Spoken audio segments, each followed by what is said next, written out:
My wife accused me of cheating, then found the proof of who really was. She slammed the phone on the counter and demanded to know who the woman was. At first, I thought she was joking. I am 33 years old, a project manager for a logistics company. My wife, Tanya, is 31 and works as a marketing consultant. We have been married for 5 years. We have no children yet, though we had been trying for almost a year. The pressure of it had changed something between us. Tanya had always been slightly possessive. She would scroll through my phone when I left it unlocked, tease me about my female coworkers sending too many messages, and sometimes go silent when I came home late. I ignored it, thinking it was just her way of expressing insecurity. I believed love could handle a little paranoia. Over time, the pattern shifted. She became secretive. Her phone was always face down on the table. She smiled at her screen more often, then quickly swiped things away when I walked in. I started noticing her late-night calls that ended abruptly when I entered the room. I asked once, half laughing, what she was hiding. She rolled her eyes and said I was being paranoid. That night, I brushed it off again, but something in my gut began to ache with doubt. The distance between us grew without words. Meals turned into silence. Affection became mechanical. Then one evening, as I came home from work, she called me into the living room with a strange tone in her voice. Her face was pale, trembling. On the television was a picture from a company dinner. Someone had tagged me on social media. I was hugging a coworker, congratulating her for a promotion. The caption was nothing more than best team ever. But Tanya stood there shaking, convinced she had found proof of betrayal. I tried to explain. The woman was engaged, the hug was innocent, and the event was professional. None of it mattered. Tanya's eyes were cold, and her voice was sharp as she accused me of humiliating her. She asked how long it had been going on, who else knew, why I was lying. I stayed quiet, realizing nothing I said would reach her. That night, she threw her ring on the couch and told me to pack a bag. I didn't argue. I took my keys and left. I drove aimlessly for hours before stopping at a friend's apartment. The streets were empty, and the silence in my chest felt heavier than her words. I kept thinking about how quickly trust could turn to suspicion. The next morning, I woke up to a flood of messages from her. Long paragraphs, voice notes, screenshots of conversations with her best friend where they dissected my supposed affair. I ignored them. I went to work, buried myself in meetings, tried to pretend my world hadn't just fallen apart. 3 days later, she sent one final message that said I would regret lying to her. I didn't reply. I assumed she was trying to provoke a reaction, to make me chase her and prove my innocence. But what happened next changed everything. That same evening, my friend called me sounding uneasy. He told me I should look at a post circulating online. When I opened it, my hands went cold. It was a series of screenshots shared by someone I barely knew. The screenshots showed messages between Tanya and another man. The name made my stomach twist. It was her coworker, someone she often said annoyed her. The messages were explicit, filled with photos, hotel bookings, and months of hidden exchanges. It hit me all at once. She had accused me because she was the one cheating.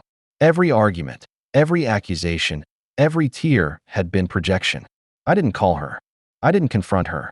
There was no need. Her betrayal had already gone public. Friends started sending me messages of shock and pity. Her own best friend deleted her social accounts after being tagged in the scandal. I went back to the house the next day only to collect my belongings. She tried to speak, but I walked past her in silence. I emptied our joint account, half of which was my salary, and left her a note that said I hoped she found what she was looking for. Then I blocked her everywhere. A week later, I used that money to pay for my mother's long-delayed surgery. It felt like the universe had rearranged itself. The pain was still there, but it no longer owned me. I had proof now, not just of her lies but of my strength. When I looked back, I realized the signs had been there all along. Her distance, her defensiveness, her sudden obsession with accusing me. I had mistaken control for care, suspicion for love. That night when she screamed at me asking who the woman was, she was really looking at her own reflection. And that was the night everything changed forever. She stood in the middle of the living room, waving her phone like it was evidence in a trial. Her voice trembled with fury as she asked if I thought she was stupid. I had seen her angry before, but never like this. There was something wild in her eyes, something that told me no amount of logic would bring her back. I tried to speak calmly, to explain that the picture she had found online was harmless. It was taken at a company dinner, And the woman beside me was not a secret lover, but a co-worker who had just received a promotion. The hug lasted less than a second. Yet to her, it was the end of our marriage. She began pacing back and forth, her breath sharp and uneven. She said she had been feeling something off for months, that I had become distant, that my silence meant guilt. I reminded her that I had been working late to secure a major contract that would allow us to travel, something she had always dreamed of. My words did not matter. The more I tried to reason with her, the louder she became. She threw her ring onto the couch, her hands shaking, and told me to go live with the woman who apparently made me happy. There was a moment of quiet after that, a silence so heavy it filled the room. I looked at her and realized she had already made her decision. I said calmly that if she truly believed that story, then nothing I could say would change it. I grabbed my jacket, my keys, and walked out without another word. I drove aimlessly for a while, the city lights blurring through the windshield. I ended up at my friend Omar's apartment. When he opened the door, I must have looked exhausted because he didn't even ask questions. He offered a drink, but I declined. I sat on his couch, staring at the floor, trying to understand how trust could vanish overnight. The woman I had built a life with had turned into someone I didn't recognize. That night, I barely slept. Every time I closed my eyes, I saw her face twisted in anger. I kept wondering what had triggered this sudden storm. Jealousy does not appear without a spark. Something, or someone, had fed her doubts. The next morning, my phone was flooded with notifications. Dozens of missed calls and long messages filled with accusations. She sent paragraphs about betrayal, screenshots of conversations with her best friend Lisa, where they picked apart my every move. They analyzed who commented on my posts, which colleagues I smiled at, and what time I got home each night. It was like reading a stranger's version of my life. I ignored every message. Responding would only feed her obsession. Days passed in uneasy quiet. I stayed focused at work, but my mind was never fully there. My coworkers noticed something was wrong, but I kept my answers short. Then, 3 days later, during a meeting, my phone buzzed with one short message from Tanya. It said that I would regret lying to her. I felt a familiar ache in my chest, but said nothing. I put the phone face down and tried to concentrate. 2 hours later, the universe answered her message for me. My colleague Nadia walked into the office holding her phone, looking pale. She asked if I had seen the latest post online. Confused, I took her phone and looked at the screen. It was a social media post from Lisa's husband. He had shared screenshots that no one expected. The messages were between his wife and Tanya. They weren't about me. They were love messages between the two of them and a man they both knew. The man was Tanya's co-worker, the one she had once called irritating and intrusive. The texts were explicit, filled with affection, and proof of months of secret meetings. There were even hotel confirmations and photos. My breath caught as I scrolled. Every accusation she had thrown at me now pointed straight back at her. I understood everything then. Her guilt had been too heavy to carry, so she had tried to throw it at me.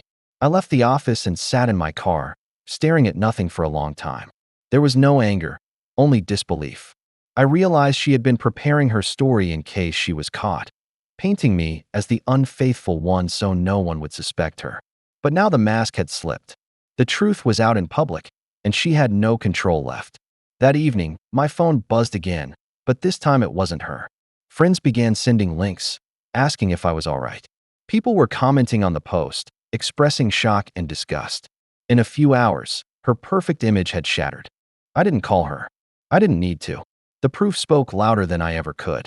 I packed the rest of my things from Omar's apartment and moved into a temporary rental. As I sat in that small, quiet room, I realized that what I had lost was not a wife, but a weight. By accusing me, she had only revealed herself. And in that strange, bitter irony, I found my first moment of peace. That evening, my phone rang. It was Omar. His voice was low and uneasy as he told me I should sit down before hearing what he had to say. My heart sank before he even finished his sentence. He said that Lisa's husband had posted screenshots online, and they were spreading fast. They showed messages between Lisa and Tanya, messages that left no room for misunderstanding. There were photos, hotel reservations, and months of secret conversations. Everything was detailed, time-stamped, and undeniable. I sat there in silence, staring at my screen. My chest felt hollow.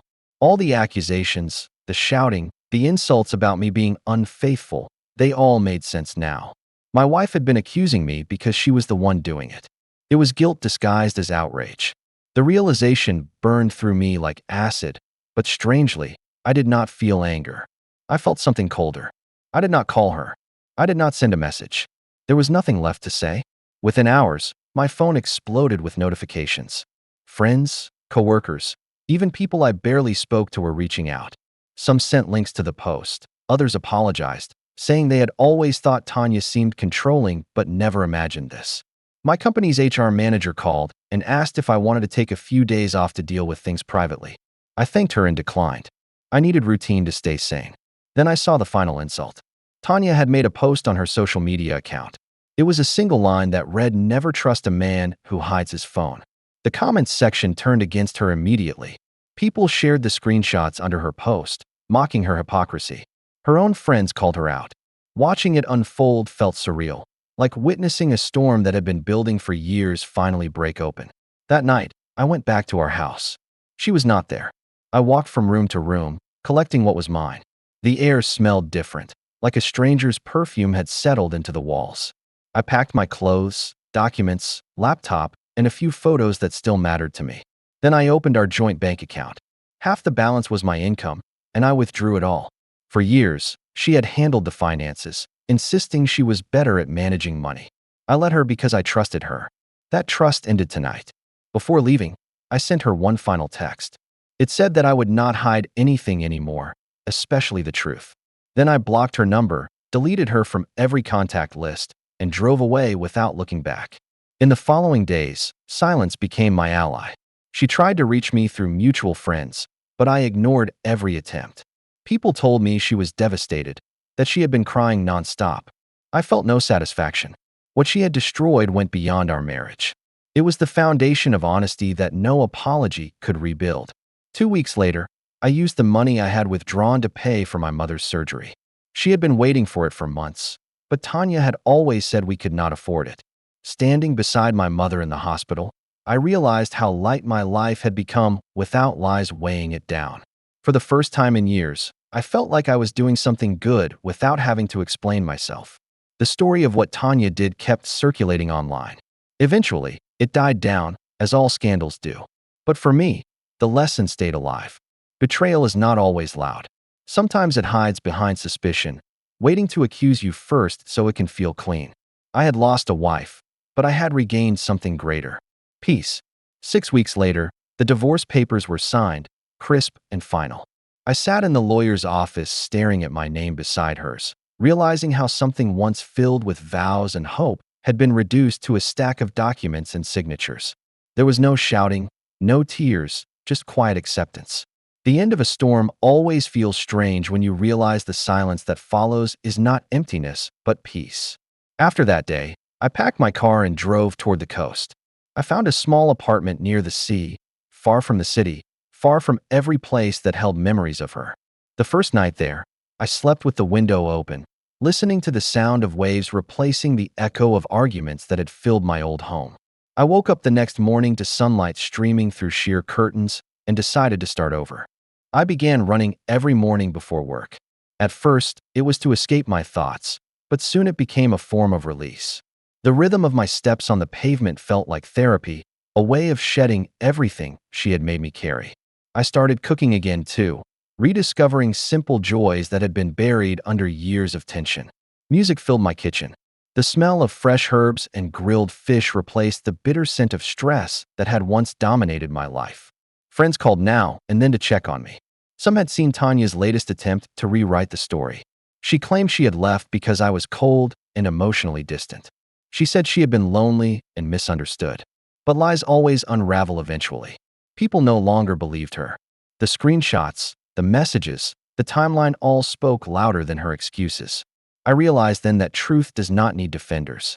It stands quietly while falsehood exhausts itself trying to survive. I heard from a mutual acquaintance that Lisa's husband had finally left her. He sold their house and moved to another city with their children. Tanya, on the other hand, moved back into her parents' home. They had welcomed her, but she was no longer the woman they once admired. The scandal had followed her like a shadow. Some said she was attending therapy sessions, trying to fix her trust issues. I hoped she truly was. Despite everything, I wanted her to heal because bitterness does nothing but chain you to the past. Meanwhile, my life became lighter. I found a rhythm I had never known before. Work improved. My focus returned. I even got promoted a few months later, something that would have once been an argument between us. I spent weekends visiting my mother, helping her recover from her surgery. Each time I saw her smile, I was reminded that peace is not found in what you gain, but in what you stop tolerating. Occasionally, I would see Tanya's name appear online. A comment here, a tagged photo there. I never clicked. The curiosity was gone. She no longer had power over my thoughts. I had let go of the need to understand her choices. Some people destroy good things not because they are evil, but because they cannot handle calmness. They crave chaos, and when they do not find it, they create it. That was who she was. One evening, as the sun set over the water, I sat on my balcony with a cup of coffee, reflecting on everything that had happened. I realized that life has a way of returning balance in silence. You do not have to chase revenge. You do not have to expose every lie. The people who wrong you always end up revealing themselves through their own actions. All you have to do is step out of the way and let truth do its work. I learned something I wish I had known sooner. The ones who accuse the loudest often do it to hide their own guilt. The ones who act like victims are sometimes the architects of the pain they blame you for. I had spent months trying to prove I was faithful when the real betrayal was happening right beside me. Now I live differently. I do not chase explanations. I do not argue to be understood. I have found a calm that does not depend on anyone else's validation. Every morning when I look out at the sea, I remember what freedom feels like. Sometimes, the best revenge is not showing you were right. It is watching the truth settle quietly while those who lied have to live with the weight of what they did. In the end, I did not lose anything. I simply made space for honesty to breathe again. And that is something she will never have, no matter how many stories she tries to tell.